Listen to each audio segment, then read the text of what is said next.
ಭೀಮನ್ craze.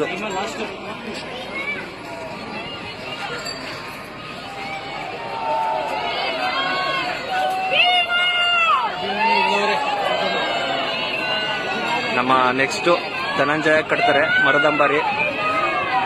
ಲೇಟಾಗಿ ಬಂದ್ರು, latest ಆಗೇ ಬರ್ಲಿ ನಮ್ಮ ಧನಂಜಯ ಲಾಸ್ಟ್ ಅಲ್ಲಿ ಅಂಬಾರಿ ಹೊತ್ಕೊಂಡೆ. ಲೈಟಿಂಗ್ ಮಧ್ಯ ಇವತ್ತಿಂದ ಲೈಟಿಂಗ್ ಕೂಡ ಸ್ಟಾರ್ಟು. ಲೈಟಿಂಗ್ ಮಧ್ಯ ತಾಲೀಮ್ ನಡೆಯುತ್ತೆ.